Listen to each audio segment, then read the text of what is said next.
mida ma läbikukkumiseks pean. Ma ei oskagi öelda, kas need asjad, kus mul on nagu läinud niimoodi, nagu ma ei oleks tahtnud. Mõned kliendid on näiteks ära läinud, eks ole. Kas seal oleks saanud midagi muuta? Et see oli võib-olla ühel hetkel väga suur õnnetus meie ettevõtte jaoks, aga kui näiteks kliendi enda majandustulemused olid niivõrd palju kehvemaks muutunud ja mitte meie süül, vaid lihtsalt majanduskeskkond aastal 2008-2009 muutus, et kas ma saan seda läbikukkumiseks pidada? Ma ei tea. No tõenäoliselt isegi mitte. Aga nendest situatsioonidest ma olen õppinud võib-olla kõige rohkem seda, et ära püüa millegi külge klammerduda. Ära püüa iga hinna eest midagi päästa. Sest väga paljud asjad, neid ei olegi võimalik päästa. Et Aadu Lukas rääkis mulle kunagi sellise loo, et ta läks ühe laevaliiniga 3 miljonit krooni päästma ja kaotas 21. Et nüüd, kui ma 3 miljonit kaotasin, et kas see oli läbikukkumine? No ma arvan, et see oli suur võit võrreldes sellega, kui ma kaotaks 21. Nii et mitte, et ma ei tunnista läbikukkumisi enda jaoks kindlasti, aga ma ei võta neid sellena. Ma võtan seda kui paratamatu elu osa, et igast loosist ei ole lihtsalt võimalik võtta välja jackpoti. Kui sa võtad oma läbikukkumise, esiteks hakkame peale sellest, et läbikukkumine on hinnang. See on mingi silt, mille sa paned peale mingile tulemusele. Igat läbikukkumist on võimalik võtta kui õppetundi, kui sa analüüsite läbi, saad aru, miks läks niimoodi, mitte teisiti, miks ootused ja tegelikkus erinesid ja mida oleks saanud teistmoodi teha, mida saab teinekord teistmoodi teha ja siis ta muutub õppetunniks. Kui sa nüüd ta enda jaoks sildistad ära läbikukkumiseks, siis ta võib hirmutada selliselt, et teist katset teha on raske. Et hästi oluline on minu meelest ka see, kuidas sa oma seda ebaõnnestumist, millist väärtust sa ise sellele omistad. Ma olen õppinud oma tugevusi tundma. Ma olen õppinud aru saama, kus on need kohad, kus mul kindlasti on vaja kellegi teise tugevust kõrvale, kus minu enda nõrkusega võib töötada kui palju tahes ja see tõenäoliselt ei piisa.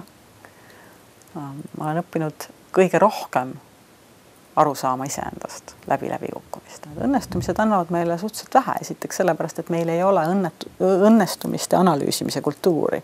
Et kui läheb hästi, siis tavaliselt kõik patsutavad seljale ja kiidavad ja avame šampanja ka ja tähistame seda. Aga meil ei ole nagu kultuuri istuda maha ja mõelda, et mis me tegime seekord nii hästi või õigesti, et see asi õnnestus. Et me pigem kipume rohkem analüüsima seda läbikukkumist ja selle tõttu on läbikukkumisest ka rohkem õppimist. Ma võin rääkida, mis mul on ebaõnnestunud. Mul on ka mitmed asjad ebaõnnestunud. Et minul on ebaõnnestunud kõik need asjad, milles ma ise ei ole olnud see entusiastlik eestvedaja, keda ma ütlen, et on vaja ettevõtte jaoks. Et ma olen proovinud mõnda asja niimoodi teha, et meil on võimekus, meil on kliendid ja meil on mingi kompetents ja need selgelt on vajadus olemas ja püüdnud palgata inimest, kes hakkaks seda tegema ja ei ole midagi välja tulnud. Et kõigepealt tuleb leida entusiastlik mõttekaaslaste tiim, kes asja tahab teha ja siis see asi võib lendu minna, mitte alati ei lähe, aga võib minna. Kui seda ei ole, kui on palgatud juht kellegi teise idee elluviimiseks, siis alustab ettevõtte suhteliselt lootusetu. Ma arvan, et ebaõnnestumist ei pea kartma. Oluline on, et küll väga oluline on see, et kas me oleme suutelised sellest ebaõnnestumisest õppima. Et kui see ebaõnnestumine ei anna meile ka mingisugust õppekogemust, siis see väga hea ei ole. Aga mina õppisin küll oma esimest ettevõtte. Enne kõike ma tegelikult õppisingi kuulama kliente või aru saama sellest, et kuidasmoodi peaks ühte toodet või teenust nagu ehitama, millised on need esimesed sammud, mis on need põhimõtted, mille peale ettevõtet luua. jah, ega kui me oma esimese toote lõime, siis tegelikult võib-olla need põhimõtted ei olnud ka veel väga selged, et eks need kogemused tekivad ikkagi nagu päris pika aja jooksul. Ja ma saan ütelda küll, et ma olen oluliselt targem. No öeldakse tegelikult, et üks õige ärimees on ikka vähemalt ühe pankroti läbi elanud, et seetõttu ma usun, et ebaõnnestusimi kindlasti ei tasu karta, pigem pea püsti ja edasi, selles mõttes, et Marketing Sharks on minul on ka 3. ettevõte, et mitte kõige esimene. Et kindlasti ei tasu karta. Läbikukkumisest on võimalik väga palju õppida. Oma vigadest õppimine õpetab kõige paremini. Sealt võib ikkagi pärast analüüsida, mis valesti läks, siis seda viga enam ilmselt inimene kunagi ei tee. Need, kes on pankroti läbi teinud, siis ma ütleks küll oma kogemuse põhjalt, et enamus üritab uuesti. Ja eks ma arvan, et see on loomulik sellepärast, et need, kes äriga tahavad tegelema hakata, nad on ettevõtlikud, optimistlikud. Nii et väike viga on sisse tulnud, mis seal ikka? Jätkame. Hästi tähtis on nagu säilitada endas see emotsionaalne foon. Et kui vaadata selliseid ka nagu väga tuntud ettevõtted, läheme maailma tasemele, tuleme Eestisse, hakkame kas või Bill Gatesist peale, oskagi Eestist tuua head näidet, kas või Oliver Kruda, siis ju nendel kõigil elus on olnud väga palju ebaõnnestumisi. Aga kui nad on nagu uuesti tulnud kas teise või 3. laine, siis just nimelt see kuraas, valmisolek, et nad on suutnud endas selle jälle leida selle jõu ja jällegi nagu läbi lüüa. Et ma arvan, et ettevõttele ka isiksuslikult on oluline olla niivõrd tugev inimene, et ka pärast tagasilööke ja ebaõnnestumisi ta suudab jälle värske energiaga otsast alustada.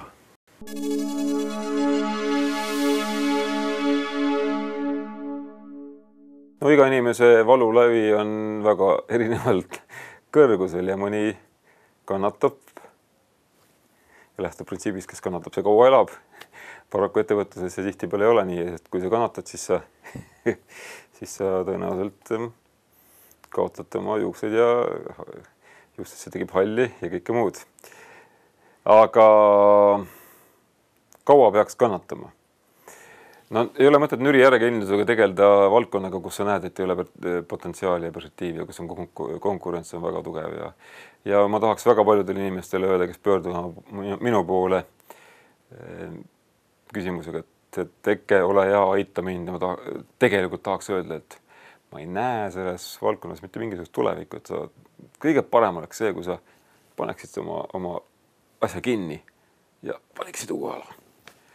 Aga selge see, et kui inimene on emotsionaalselt kaasa haaratud, see on tema beebi, on ju.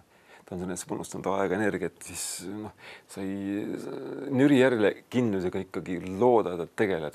Et siin jälle, ma ütlen, ühest vastust ei ole.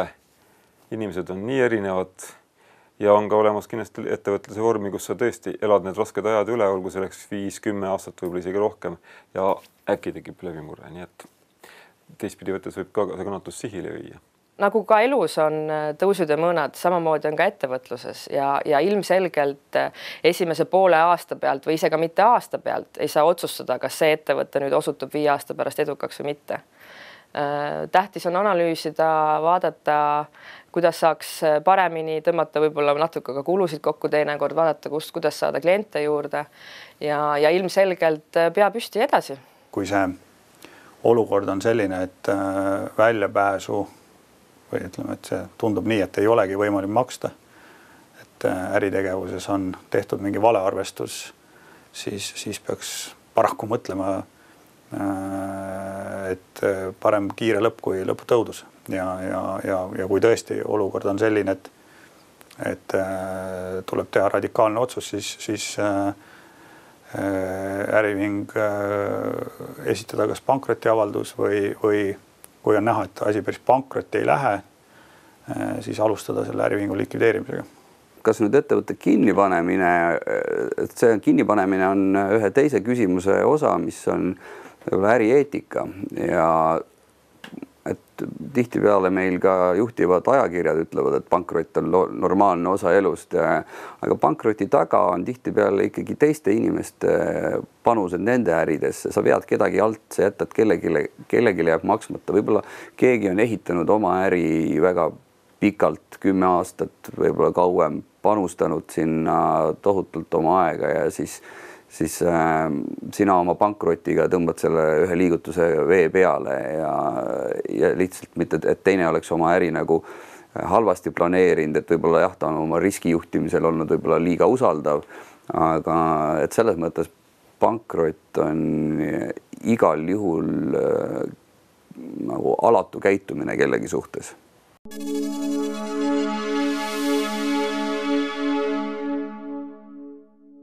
Miks mitte? See on väga hea küsimus. Et mõned ideed ju elavad oma aja ära. Ja nüüd selles tänases niisuguses startupi kultuuris ma arvan, et ongi väga palju ettevõtteid, mis tegelikult on nagu projekti ettevõtted, kuidas öelda, et nad ongi mingisuguse konkreetse eesmärgiga, et see ei pruugi tähendada, et seal teises otsas on sulgemine, see võib olla ka ettevõtte müük selle ettevõtja jaoks, eks ole, on see selle äri etapi lõpetamine. Aga jah, arusaamine sellest, mis tähendab ettevõtte lõpetamine, on kindlasti abiks. Alustavale ettevõtjale minu meelest peab õpetada seda, et kui see